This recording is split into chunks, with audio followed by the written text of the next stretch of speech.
Citizens of Israel, my brothers and sisters, we are in historic days, days that will be recorded in the annals of Israel.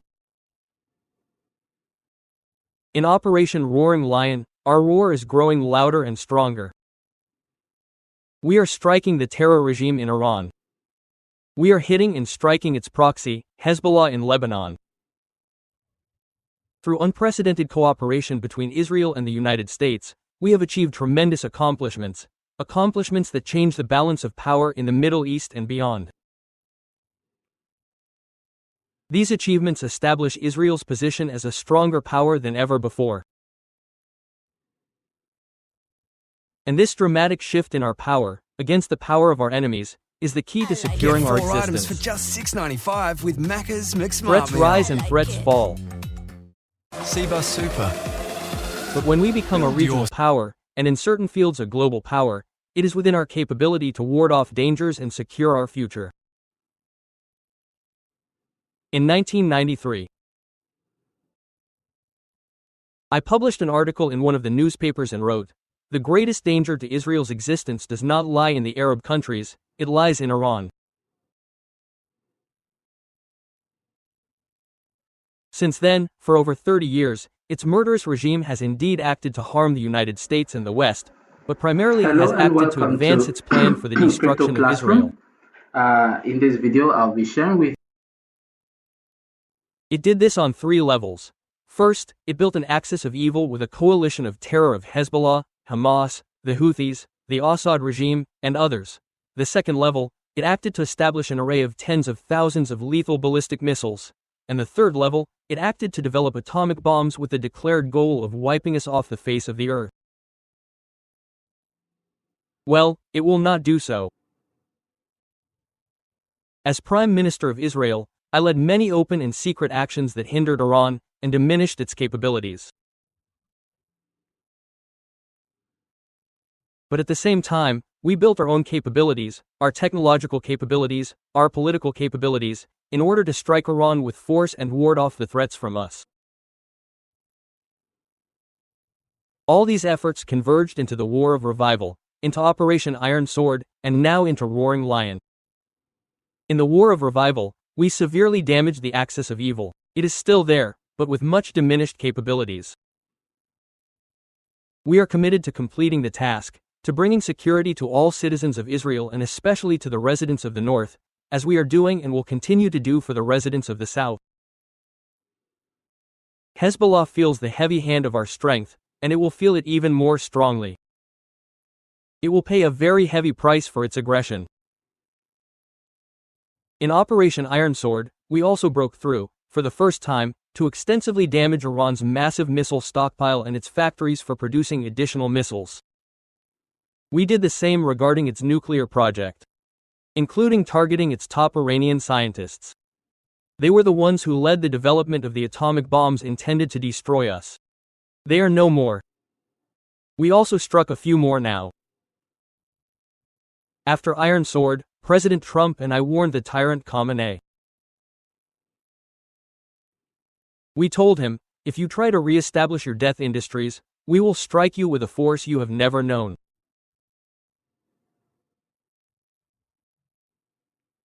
Not only did he not listen to us, he launched a frantic action to rehabilitate the nuclear and missile program, and this time to hide them deep, deep underground, beneath high mountains.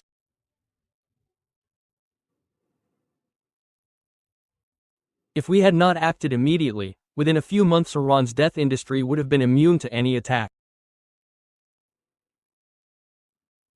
That is why we went to war together, the United States and Israel, to continue what we did, with all my heart, to prevent Iran from developing nuclear weapons, to prevent Iran from developing ballistic missiles aimed at Israel, the United States, and the entire world.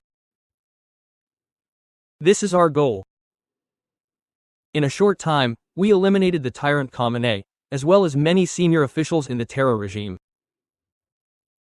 We eliminated the old tyrant and the new tyrant, Mojtaba, the puppet of the Revolutionary Guards. He cannot show his face in public. We are destroying the nuclear facilities, the missile and launcher system, the oppression headquarters, the regime's power centers, and many other targets. And in parallel, we are working to achieve another goal: to create the conditions for the Iranian people, so that they can remove the cruel tyranny regime that has ruled them for almost a jubilee year.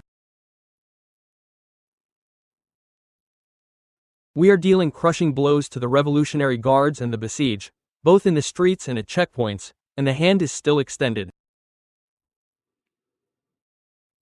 I say to the Iranian people, the moment when you will be able to set out on a new path of freedom, that moment is approaching.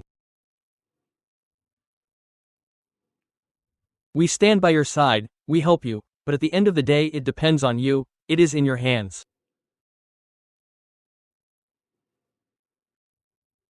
Already now it can be said with certainty, this is no longer the same Iran, this is no longer the same Middle East. And this is also not the same Israel. We are not waiting, we are initiating, we are attacking, and we are doing it with unprecedented force. We have created an unprecedented alliance with the United States, an alliance with our great friend, my personal friend, President Trump. We talk almost every day. Speaking freely, focusing, exchanging ideas and advice, and deciding together. President Trump told me something I want to share with you a short while ago. He told me this: the relationship between us is 100 times stronger than any relationship that existed between an American president and an Israeli prime minister. We are not just thinking about our countries, only about this generation, we are also thinking about future generations, about the future of humanity. These days, my people and I are forging additional alliances with countries in the region, alliances that until a few weeks ago seemed imaginary. And we are doing all this, we are doing it thanks to the immense strength we have built, thanks to the immense heroism of our commanders and soldiers, and thanks to your steadfast stand, citizens of Israel. I know you are strictly following the home front command instructions, you are entering the protected spaces time and time again. I know it is not easy, I know it is also very difficult right now in the north, but by strictly following these things, you are both saving lives and giving support and stamina to me, to the Israeli government, to the IDF, and to the security forces to achieve the goals of the campaign. How did President Trump ask me during our conversation? Only in Israel are rescue flights the opposite. In the whole world, they want to escape the combat zones. And only with you in Israel, everyone wants to return. Where does this spirit come from? He always asks me, and I answer him, this is the secret of our success, this is the resilience of our people, this is the power of our faith, the faith in the eternity of Israel.